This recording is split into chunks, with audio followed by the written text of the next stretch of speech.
What is going on, you guys?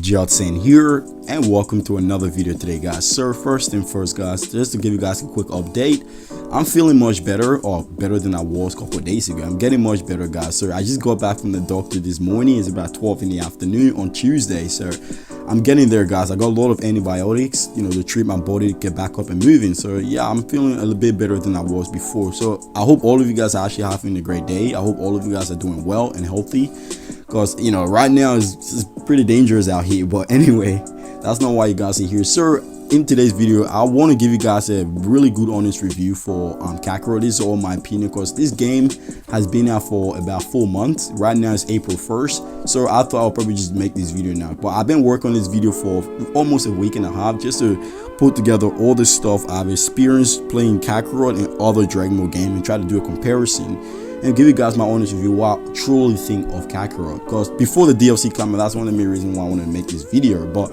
anyway, I want all of you guys to please go into this video with open-minded. So if you guys have any question, if you have your own opinion, please share in the comment section below. We'll talk about it as a community. So I hope you guys can understand everything I'm going to say in this video and take it to heart. And just, if you disagree, that's fine. That's perfectly fine. But anyway, let's begin. So KAKAROT, wow. This game is a good game. It's a really good game. And I'm not going to say this game is a great game or an amazing game, because these are all my opinion. KAKAROT is a good game. And before I end this video also, I'm going to give this game a rating, my own very own rating. And this is something I'm going to be doing for the next Dragon Ball game that's going to be coming. I'm going to turn this into a series. But anyway, KAKAROT is indeed a good game. And honestly, I love this game, because this KAKAROT is one of those games, like, for me, truly speaking for myself, this is the game I've been waiting for quite a long time. Because ever since I was a kid, I grew up playing a lot of Dragon Ball games, because I've been playing quite a lot. I grew up, the very first Dragon Ball game I ever played was Legacy of Goku 1, on the Game Boy. I still got this game on my phone, like the Game Boy system stuff on my phone. I still play Legacy of Goku and Boost Fury, because that's what KAKAROT is, if you guys truly think about it. The only difference is KAKAROT's on console. It just have better graphic and a lot more stuff to it. For me, whenever I play a Dragon Ball game, I don't care so much about the story anymore, especially in this generation right now. I don't care so much about the story, because a lot of the games that we've been getting, all the story has been the same. Some of them twist it around a little bit, like Xenoverse, but KAKAROT is that game like a lot of the fans really want, because the fact is, even though it tells the exact same story, it does it very accurately. It took a lot from the manga and the anime. A lot of it, most of the story part in this game is a lot of it from the manga, so much than the anime. If you guys notice, a lot of the stuff, the story stuff in KAKAROT, a lot of them is actually from the manga instead of the anime. But that's one of the best part about this game, the fact that it actually tells the story to a T from the manga and everything. But for me, like I said, I don't care so much about the story, but the way KAKAROT does it is one of the main part that actually make this game seem so beautiful and so good. And the fact that this game was actually developed by CyberConnect 2. And honestly, I grew up watching guys like Random Black Gamer. I don't know if you guys know who that is, the Random Black Gamer. He's actually one of those guys that been around for a while. I remember watching one of his videos before KAKAROT even came out. I think it was a couple of years ago actually. He made a video wishing CyberConnect 2 to be the developer to make the next Dragon Ball game, and it turns out they were the next guy to make the next Dragon Ball game. It turns out to be KAKAROT. And he was right on so many things, because CyberConnect 2 are one of those guys, or are one of those developers that actually really knows how to tell a story and really make the story look very beautiful visually. Like, it really catch the eyes of the audience, because the animation, the coloring, and everything about it looks so beautiful. For those of you guys who don't know, CyberConnect 2 are the guys that actually created the Storm series. Because if you guys play the Storm series, you'll know how awesome and how beautiful those games are, like, especially when it comes to the story, because that's one of the best thing about CyberConnect 2. Like I said, they really know how to tell the story. And if you play the Naruto games, the Storm game, you will know that's one of the best part about those games. Not only that too, the gameplay wise is very good, and the difference between the Storm series and KAKAROT that CyberConnect 2 did is the fact that game also have multiplayer and all these sort of things, not just single player. But KAKAROT, on the other hand, is pretty much telling the story of a single player open world RPG Dragon Ball game. That's what this whole game is all about. And I know a lot of people tend to say, you know, this game really need an online feature. It doesn't really need it, honestly. Kakarot doesn't really need to have an online multiplayer thing to be a good game. It still is a good game, but the only thing is, this game really needs something that can actually make people stick around, that will actually make people come back to it. And I want to go back to what I was saying before the start of this video, when I said Legacy of Goku and those other games are, you know, really bring me back. The reason for it is the fact that those other games like Bruce Furies and that, they have something. Even though this game is a Game Boy game, isn't, you know, like a single player game, it has something that will bring the audience back. For me, the reason why I always go back to this game is not really so much the story, because it's the exact same story anyway that I grew up with, watching the anime and all this sort of stuff.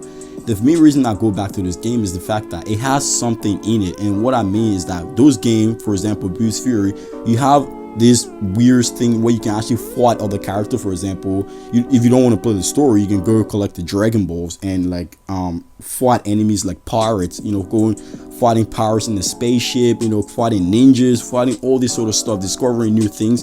Those games have so much stuff like you can actually do besides the story. You can actually, after you beat the story, you can do those other things too in those games. You know, Kakarot on the other hand, it has similar thing, collecting the Dragon Ball, but it's so lackluster. Like for example, after you collect the Dragon Ball, you can actually bring back villains. That's one of the biggest things they're actually, you know, promoting quite a lot in this game. You can actually revive the villains through the Dragon Balls, but at the time, after you do all of that, all the wish that's left is not much to it. Or then after you wish all of those villains back, the only wish that's left is wishing for more money, getting more Z orbs and rare items. That's about it. And the rare items and the Z orbs is really means nothing. It doesn't really do anything for you, you know what I mean?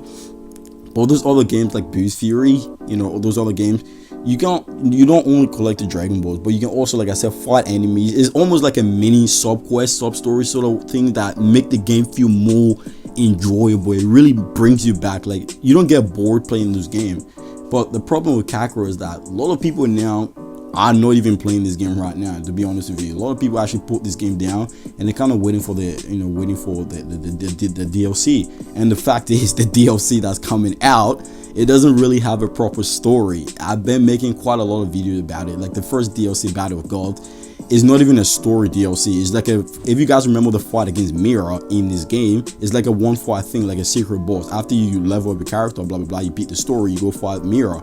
That's what it was in this game, and that's how it's going to be for Beerus. So after you unlock Super Saiyan God and training with Whis, you got to go fight Beerus for the one time, and that's about it. There's no story aspect going into this DLC, and that's the exact same thing is going to be for the next DLC, which is Resurrection F. After you get Super Saiyan Blue, you go fight Frieza, and that's about it, and then that's done. The only thing that people should be looking forward to in this DLC for, you know, Kakarot, especially the season pass, is the original arc, because we don't know what that's gonna have, you know, but we all know it's gonna have an actual story. That's about it. But anyway, like I was saying, Kakarot is indeed a good game, and I do enjoy playing this game truly, you know. But it's not a game that going the long run I will remember. I don't think much people remember this game a year from now. People, maybe that will be that one person be like, hey, you remember Kakarot?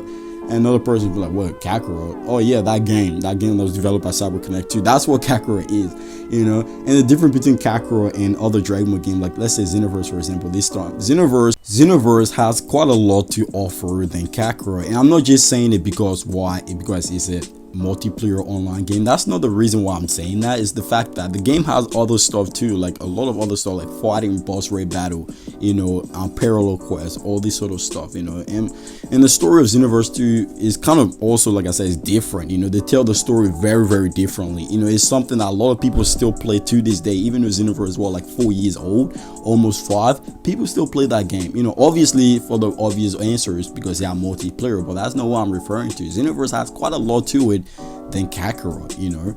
Even comparing it to other games like Dragon Ball FighterZ, for example, like I was saying before I started this video, every Dragon Ball game has its own thing to offer the audience. For example, Kakarot tells a story that really brings people to it, you know. It did the story right, but after the story mode, the game is kind of is kind of whatever. It's kind of average. It's an average game, but with a good story. That's what Kakarot is. Xenoverse 2, it has multiplayer and it focuses quite a lot on multiplayer, you know, and the story style of that is very different. That's what really brings people to it. And Dragon Ball FighterZ, well, is a proper fighting game with a terrible story. That's what Dragon Ball FighterZ is. It's a great game, but with a really bad story. That's the difference between those other games compared to Kakarot. And like I said, Kakarot, for me, I believe truly is a good game with a great story, but it's an average game. You know, it's an average Dragon Ball game with a great story. That's what this game is. Other than the story, the game is not that great. You know, it's quite average, quite boring. I want to say it's boring. I don't want to use that word. It's quite bland, if that makes more sense to you guys. But for me, like I said, Kakarot is a game that I will probably play after all the DLC. I'm not gonna go back and playing it again because it doesn't really have much to offer to me, to be honest. Besides collecting Dragon Ball 11 every character, that's about it. You can't really do anything else unless you want to go back in the time machine and replay the story. But at times it gets boring. You know, that's just my opinion. And I don't think it's a game going in the long run many people will remember. Many people actually forget about this game. They remember the story, but other than that, it's a boring game. It's an average game. But let me know what you guys think about it. Like I said, these are all my honest opinion. Kakarot is indeed a good game. And if I can rate this game, honestly, before I end this video, I will give Kakarot a 7 out of 10. Because for me, it's a good game, but it's not a great game. That's just my opinion. But anyway, I hope you guys enjoyed this video. My name is Jelson. Have an amazing day. I'll see you tomorrow, guys. Peace out.